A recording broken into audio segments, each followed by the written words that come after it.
Good morning, everybody. Frayne Olson, I'm the crop economist, marketing specialist here at NDSU Extension.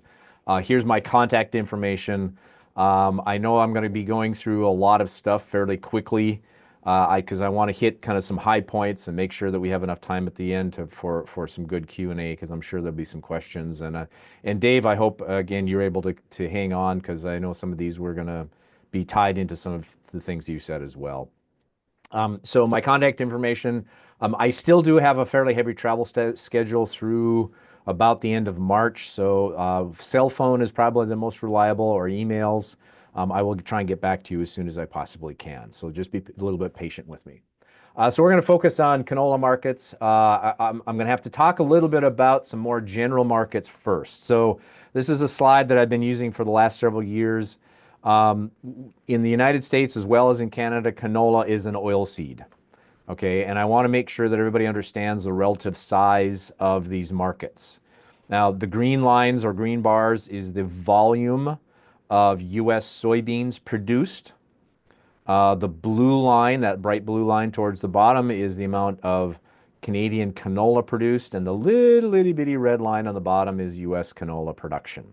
So, and it's not to minimize the importance of U.S. canola production. What I'm trying to say is when we look at pricing and we look at price movements, we look at what are the things that are impacting the market prices that you as farm managers are facing and looking at here in the U.S. I just want to make sure that we have this in context. Now, I want to be very clear. Soybeans, we're producing primarily soybeans for the meal, with the oil being an additional co-product. In the case of canola, we're growing it for the oil, and the meal is a co-product. So both oil and meal are important, but the relative importance of oil versus meal changes. Okay, so the reason I'm bringing that up is historically, traditionally, when we look back at what are the price relationships, what are the things that might have a big impact on the canola market, we have to look really to the oilseed, the vegetable oilseed market, not only in North America, but also globally. So just to give you some reference points, the black line is CBOT, or Chicago Board of Trade, soybean oil futures markets. So that's scaled on the far left-hand side. And the blue line is the futures contract for canola out of Winnipeg. And again, even for the canola we produce here in North Dakota, most of the processors, most of the price bids that you see are going to be taking that canola futures market out of the ICE exchange or Intercontinental Commodity Exchange in Winnipeg. They're using that, converting it into US dollars, and then they're adjusting the basis levels from there. So for local demand. So my point is, up until recently, the relationship between soybean oil, which is one of our main vegetable oils here in North America, and the canola market was relatively tight. Yes, canola has its own supply-demand conditions. There are things that happen with the canola market that will separate itself from the vegetable oil market in general. Okay, and usually canola oil as an oil is at a premium to the soybean oil. So again, if you did the math and conversions, the canola oil would be a slightly higher priced. Now that's the oil portion. So canola oil is a premium, and it can hold a premium over soybean oil or over palm oil, but that premium can only get so large. And so I guess the moral of my story, what I'm trying to get you to think about is what happens in the global and North American oilseed market, vegetable oil market, does have a significant impact on canola. Now, I do want to, on the far right-hand side, notice that over the last basically week or 10 days, the canola market has really separated itself from the rest of the vegetable oil markets. And there's some specific reasons for that. I know there's a lot of concern and anxiety about that. I'm going to go through and try and explain more specifically what is causing that in just a moment. So when we look specifically at canola markets, now I pulled these charts, both the previous one as well as this chart last night. It was about 8 o'clock-ish or so in the evening when I pulled these. Today, right now, the spot market or the futures market for these different contracts have slipped even a little bit further. So we're in this downward price movement for canola futures. This would be the May futures contract. We're seeing some dynamics, and a lot of that is because of trade. And some of it is because of the trade tensions between the United States and Canada. But a lot of it right now today is because of the trade tensions between Canada and China. And I'm going to talk about that more specifically in just a moment. So let's go through some supply-demand conditions just to set the stage. So, and because at the end of the day, yes, politics is important. Anticipation of tariffs and trade and issues make a difference in the supply and demand, the fundamentals. But we have to have a starting point. We have to have this reference point to say, well, if this happens, what changes and how big a deal or how small a deal might this be? Okay, so the red column on the far right-hand side is the current Stat Canada forecast. Now, this is information coming out of Stat Can. So I'm going to focus on supply and demand conditions in Canadian canola because that has a huge impact on what's happening here within the United States. So these are all forecasts. These are all mathematical forecasts. This is StatCan's best estimate for what they think the 25-26 marketing year is going to look like. So this will be the crop that's going to be planted here in about a month or so. The column in the middle in blue is the crop, old crop numbers. So that would be the crop we just got done harvesting this last fall. And then the far left-hand side in green is the information from 2 years ago.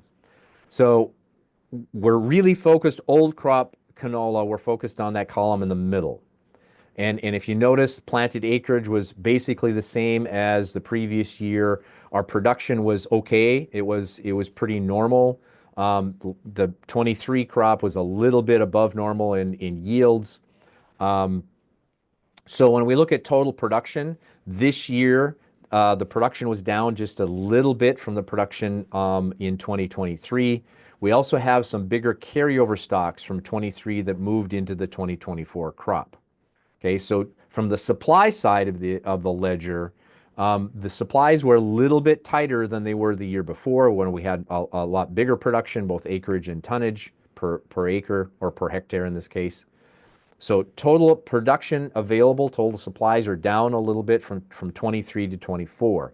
When we look from 24 to 25, what are we looking at for available supplies? Well, planted acreage, at least mathematically, was forecasted to be down a little bit. Now, I'm going to show you some graphics in just a moment. StatCan just released a couple days ago a survey-based estimate of what farmers are expecting to plant. Okay, and when we do the math on that, when we do the numbers, the survey results showed that from StatCan showed about 8.7576. So instead of 8.5, 8.75 versus about 8.9 last year. So the mathematical forecasts are looking for a little bit larger cut in planted acreage. The farmer survey said, well, it'll probably split the difference. We are looking at smaller acreage levels, but now not down quite as hard as what the original forecasts were made in February. Okay, so if we plug in kind of a trend line yield, we bring in some inventories from last year that are a little bit lower than the year before, and we're looking at a pretty substantial reduction in the available supplies, at least the forecasted supplies for 2025. Now, most of the time, as if I were to do this without the politics and the trade issues, I'd say, well, that's looking for pretty positive for canola prices. Then we shift into the demand piece. So I want to give you an idea of the relative size of the demand base. Where in Canada, where do most of the canola bush pounds or tons go? And the majority of it goes into the crushing sector. There is a significant amount that is exported, but those export levels have been dropping. I'm going to show you some graphics in just a moment. I kind of give you some historical perspective on that. So when we look at total consumption, again, this was all before, these forecasts were all made before we got updated information. The original idea was that we were going to start to cut some of those inventories. So our production was going to go down. Our consumption and usage was going to drop a little bit, primarily because of a drop in exports. So the original forecast was for that bottom line to be tightening up quite a bit. So what has changed? What are some of the things that we know? Updated information from when those red numbers were prepared. Number one, again, as I mentioned, we have the survey-based estimates of what Canadian farmers are expecting to plant. Now, obviously, weather and planting conditions and prices can all make a big difference in these final numbers, the actual seed that gets put in the ground. But based on the survey numbers that we got in on March 12th, which is just a few days ago, the black line on top is the estimate for the little dots on the far right hand side, or the estimate for canola plantings. Now I've switched from hectares in the previous slide to acres in this slide, just so you have again a little bit better reference point, because we tend to think in acres here in the U.S. Slight reduction in planted acreage, at least that's the expectation. As you can see, going back in history, there have been much higher planted acreages for canola. One of the reasons that was stated for this slight reduction is some concerns about rotation problems, some disease issues, clubroot being one of those, as being one of the major concerns. But again, now that we've seen this drop, this most recent drop for the last week or 10 days, these numbers may slip a little bit more.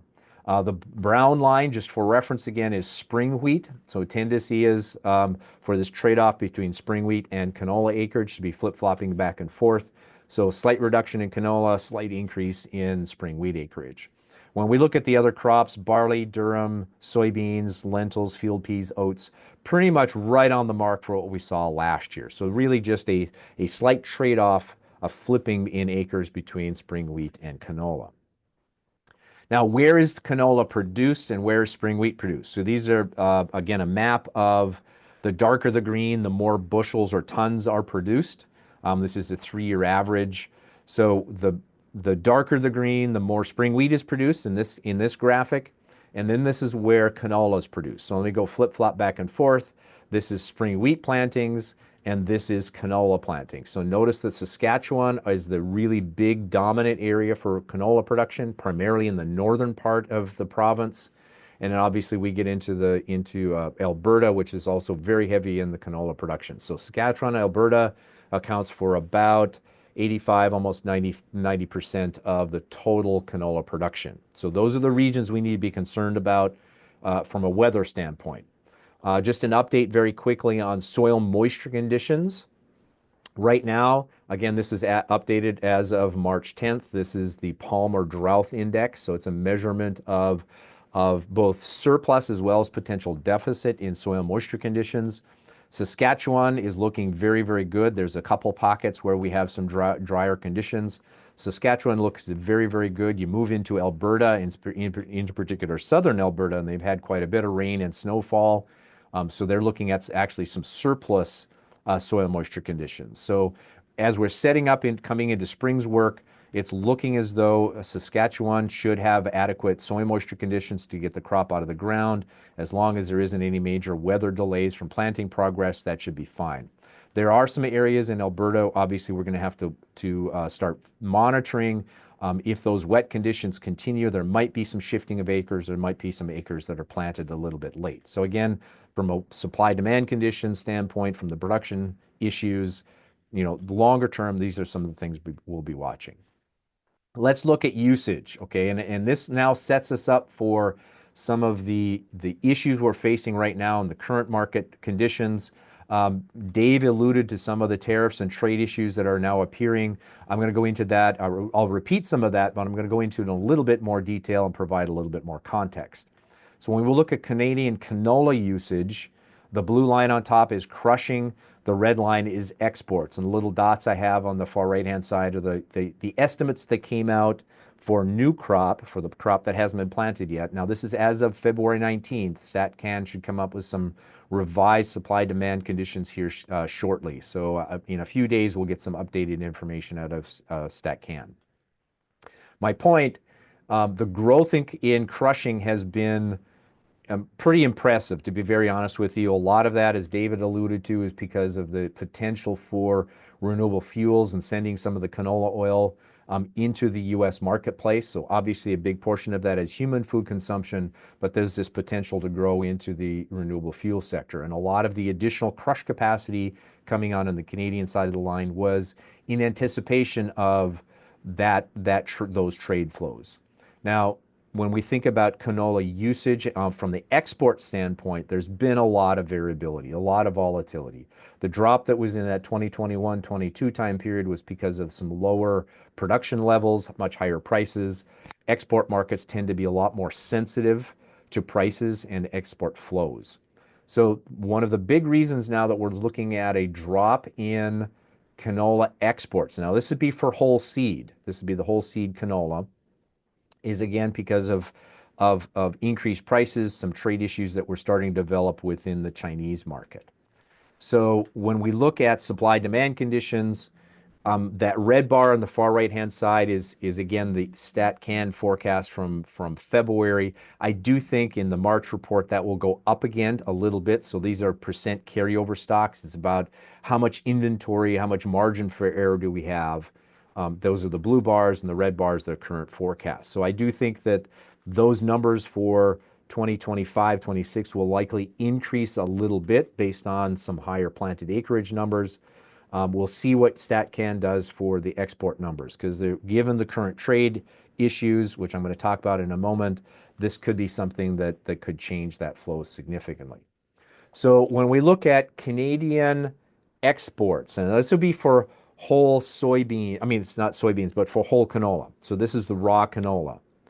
Exports into China are significant.